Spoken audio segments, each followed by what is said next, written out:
এই আমাদের সনাতন ধর্মকে এগিয়ে নিয়ে গেছেন।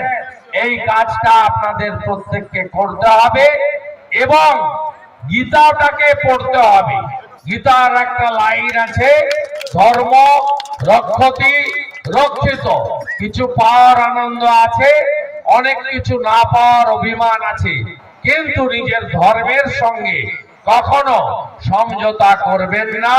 গীতা পড়বেন, বাড়িতে তুলসী স্থাপন করবেন, শাঁখ বাজাবেন, সন্ধ্যাবেলা প্রদীপ প্রজ্বলন করা, অমাবস্যা পূর্ণিমা পালন করা, কার্তিক মাস দামোদর মাস পালন করা, কীর্তন ভজনে অংশগ্রহণ করা, রামায়ণ মহাভারত রামচরিত মানস হনুমান চালিসা এগুলোতে নিজেকে কিছুটা যুক্ত করার মধ্য দিয়ে আমাদের দেশের এই সনাতনী সংস্কৃতিকে আপনারা অক্ষয় অমর করে রাখবেন।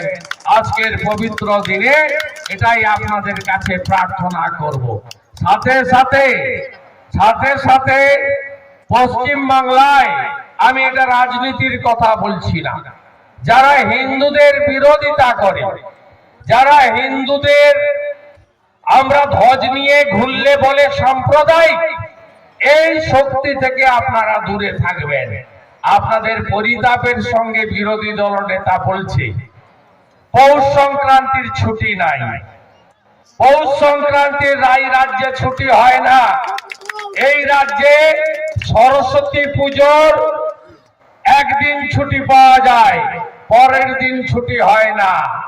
এই রাজ্যে রামনবমীর ছুটি হয় না, আর শবে বরাত রবিবার হলেও তার পরের দিন ছুটি দেয় এই তোষণবাজ রাজ্যের সরকার। আমরা অন্য ধর্মের প্রতি শ্রদ্ধাশীল, একদিন কেন 4 দিন ছুটি দিন না। তো আমরা হিন্দুরা মকরের দিন ছুটি পাবো না, রামনবমীর দিন ছুটি পাবো না, সরস্বতী পুজোর পরের দিনই বাচ্চাদের বই খাতা নিয়ে স্কুলে যেতে হবে। আর আপনি অন্য জায়গায় অন্য কাজ করবেন, এ জিনিস বেশি দিন চলবে না।